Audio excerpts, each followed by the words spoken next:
What you're about to see is not a ranking of Europe's poorest countries. It is not about where the middle class was already weakest. This is a countdown of where ordinary people have lost the most ground over the last 20 years.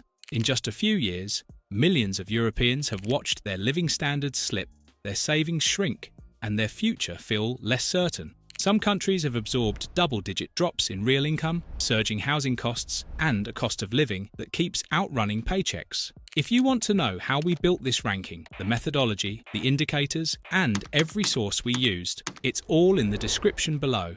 What you are about to see is not just the decline of the middle class, it is the map of the slow, silent social unraveling of part of the European continent. Welcome to Amazing Europe. Number 10. Latvia. Latvia's biggest problem isn't collapse, it's concentration. 1.85 million people, one dominant city. Riga's metro area holds around 850,000. The capital alone has 592,000 residents. That's almost a third of the entire country packed into a single urban magnet. And that magnet is expensive. A one-bedroom in central Riga runs €600 to €800 a month. Add winter utility bills, easily another €100 to €200. And you're already in trouble, because the median equalised net income in Latvia is under €1,300 a month. Do the math. Housing alone can swallow 60 to 70% of a household's take-home pay. But before you even get to rent, the state takes its cut.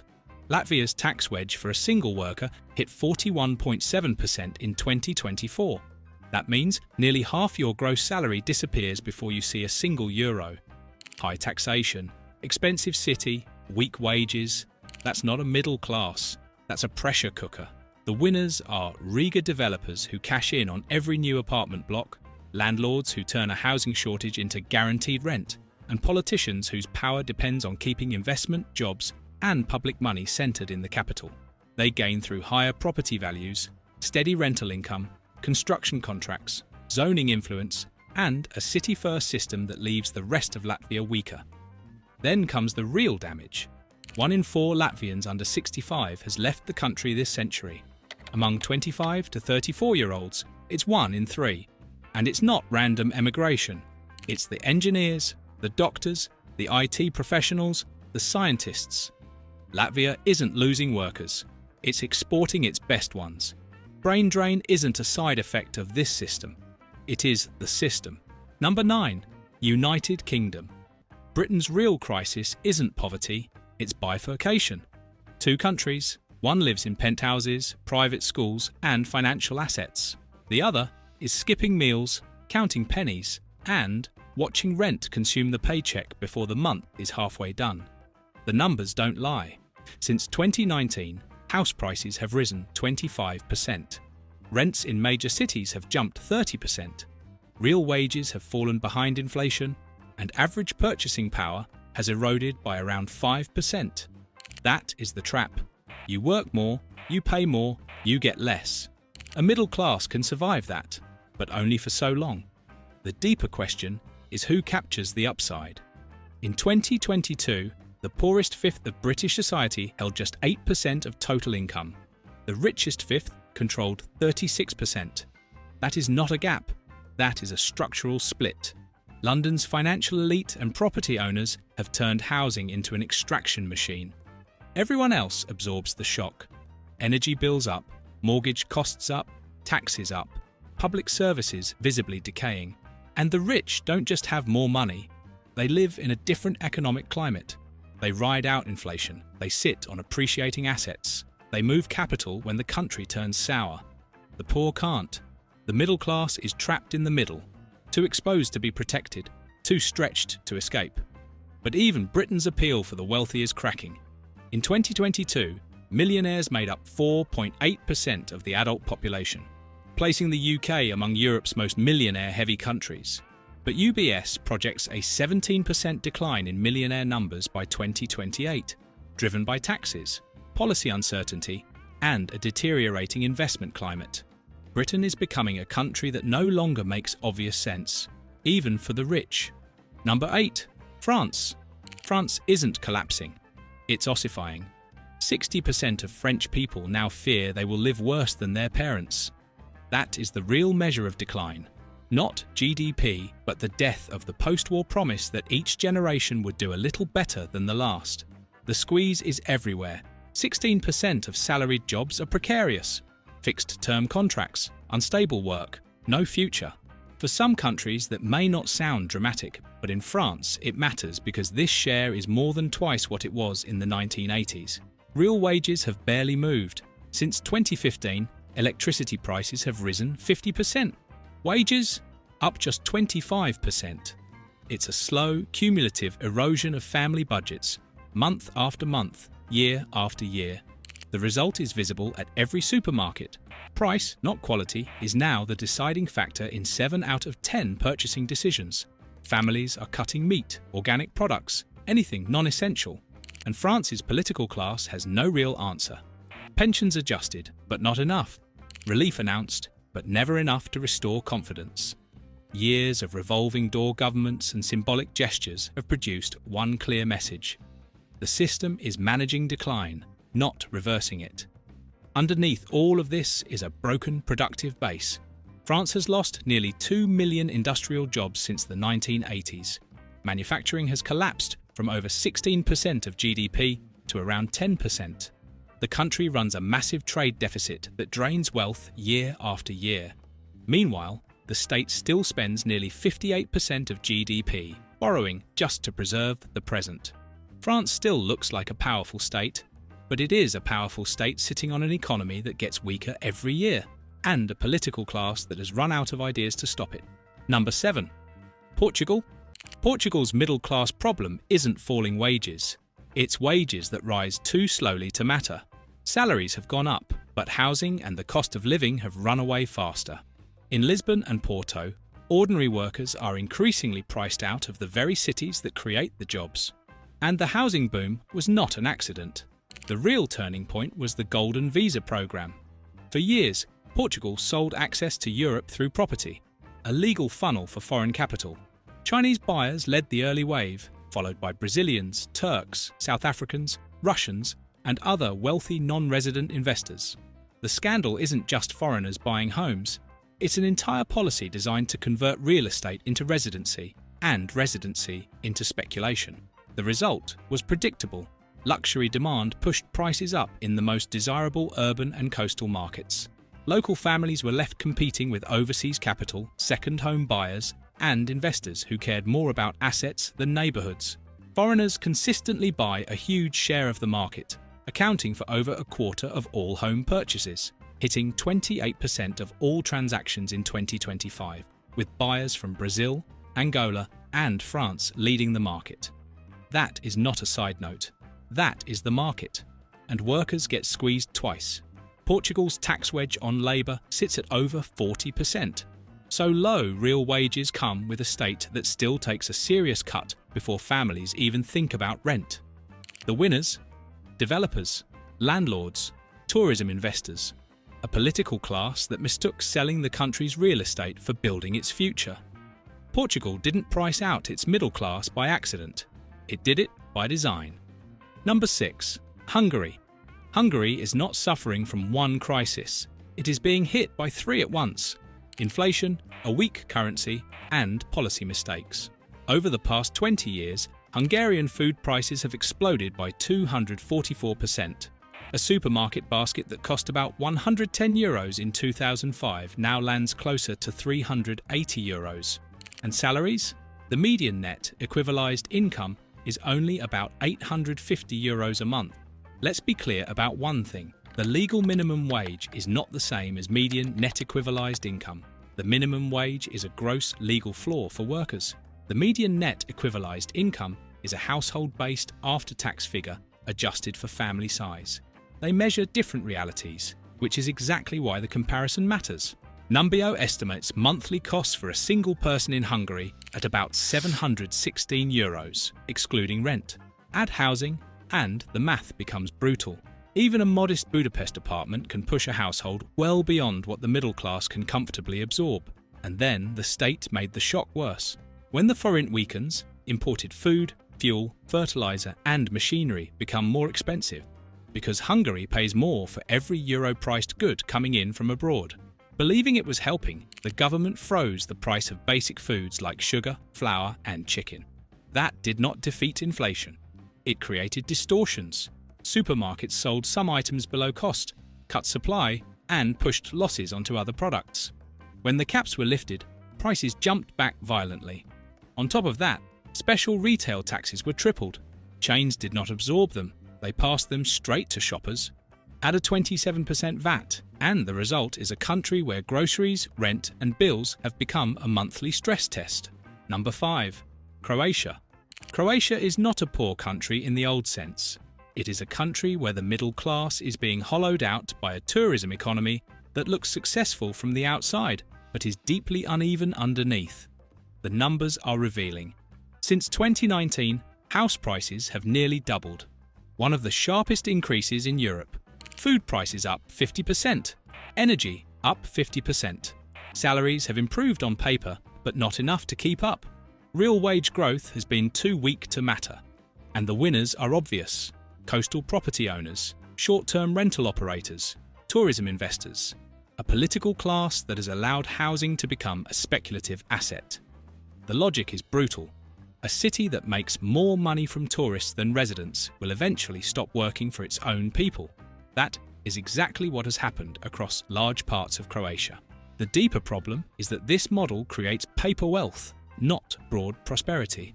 Families who already own property, especially on the coast, benefit from rising prices. Younger Croatians, renters, workers without inherited assets, they get priced out. And the labour market makes it worse. Seasonal work dominates.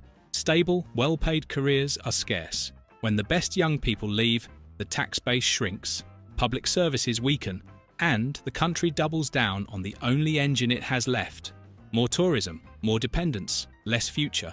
Croatia's problem isn't collapse. It's a system that looks rich every summer and gets poorer every winter. A country that built its economy around visitors and forgot to build one for the people who actually live there. Number 4. Serbia. Serbia is paying European prices on Balkan wages. The median equivalized net income is just €738 a month. Yet, food prices have climbed roughly 228% over the past 2 decades. The country has imported near EU shelf prices without importing anything close to EU incomes. That gap is brutal. The average Serbian household can spend only about 67% of what an average EU family can. Yet food prices have reached around 96% of the EU average. That is not consumer pressure. That is structural exclusion. People are paying European prices with Balkan wages. That is not a middle class. That is a survival economy. And the damage goes far beyond supermarkets. Serbia loses between 1.2 and 2 billion euros in human capital every year, roughly 2% of GDP walking across the border through emigration. That is not a side effect. That is the country's best people leaving because the system cannot keep them. The deeper problem is structural. Serbia's economic transition was never completed. Competition stayed weak. A handful of large supermarket chains came to dominate food retail, killing small shops and traditional markets. When costs rise, consumers absorb the shock immediately. There is no buffer, no alternative. Serbian agriculture makes it worse. Small, undercapitalized farms, limited machinery, weak access to credit. When fertilizer and energy costs surged, those farms had nothing to absorb the blow. Prices rose again. Wages didn't follow. Serbia has ended up with one of the ugliest combinations in Europe: high prices, low incomes, and a steady, quiet export of its own future. One emigrant at a time. Number 3. Spain. Spain's middle class isn't being destroyed by one shock. It's being hollowed out by a system full of lies. The first lie is energy. Spain generates around 60% of its electricity from renewables: wind, solar, hydro. Yet it ranks 4th in the EU for energy poverty, with over 20% of families unable to heat their homes properly. That contradiction isn't accidental. European electricity is still priced by the most expensive source on the grid. When gas sets the price, every unit, even wind and solar, gets repriced at that level.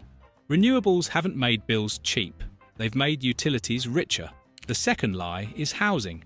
Spain's homes were built for heat, not insulation. Summers are getting hotter. Air conditioning demand keeps rising. Older homes still run on gas heating that will get even more expensive from 2028 under ETS2. Renovation costs run from €25,000 to €45,000 per household.